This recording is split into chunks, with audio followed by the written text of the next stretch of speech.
Let's have a closer look at the samples. Now I've made two sample instruments, one with the OY's kind of choir vocal and another one with the shape of you vocals. So if we start with the OY's, and we'll open up the EXS24. And if you're interested in knowing more about how I put this sample into the sampler and all the rest of it, do the Sampling 101 tutorial. But here we go. Here are all the instruments as they stand. Now I've moved some along, so I've got a big span of notes here, so that makes I can play them lower, and I've looped them a couple of times and I've got them going higher as well, like that. And you can see I've reversed one of these samples. So that is what I've done with the actual instrument. Now if we look at the automation, press A on the keyboard, you can see I've got a filter sweep.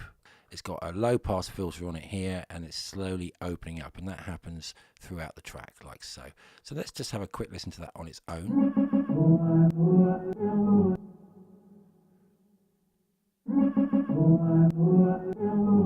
A few clicks there. Now those clicks are little artifacts which you should try and avoid.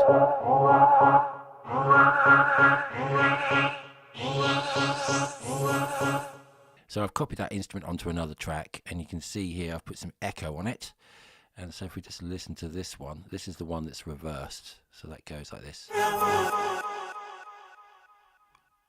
Just over the break. And then I've used it again here. This is one I've spanned, and this is I've used it like a pad here. So if we have a look at the notes, here they are. You can really hear the looping.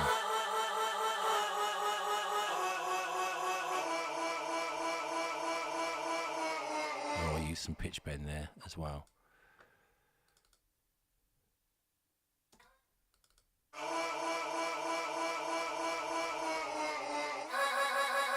Again.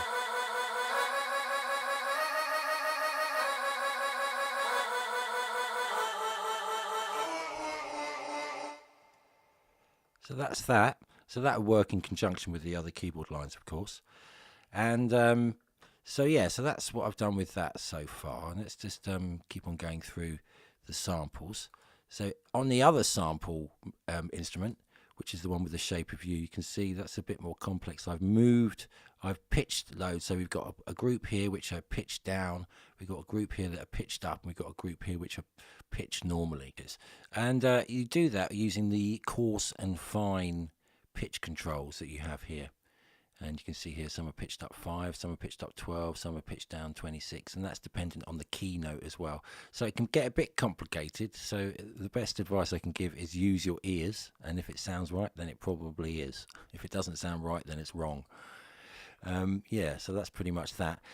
So let's just have a look at the MIDI and how it's put together for this section here, which is quite interesting. So if I just solo that out. With the shape of you. So harmonized here. I'm in love with the shape of you.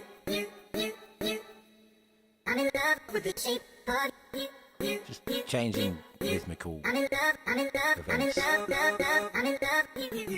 Pitch bend. And that's that. So and then at the end of that section we have a time stretched sample. So you can't do this in the samplers per se, but what you need to do is you basically get your piece of audio, like a classic piece of audio, and you get to the right side of it and hold down the option key, and then you can now expand that or time stretch that. And I've done that here, and I've also done it in this last bit here, which is I've done it about 3 or 4 times to make it sound ridiculous. So this is what the first one sounds like. Obviously loads of delay on it. And the second one, what I've done is I've put a bit crusher on there, and I've down sampled it so it looks really kind of square wavy and distorted, and that sounds like this.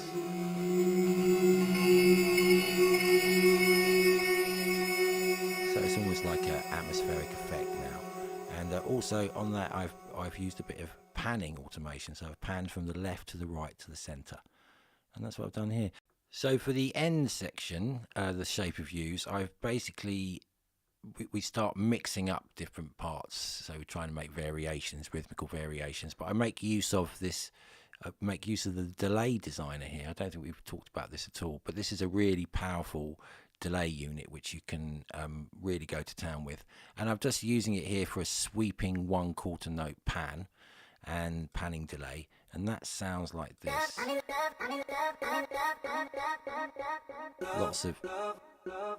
Lots of kind of dubby repeats. It's like a really slow pan. But that's for this kind of end dreamy section before it kicks back. So yeah, so it's like a combination of just mixing together here, using different variations, and that's pretty much it. So in the last video, we're just going to look at mixing strategy.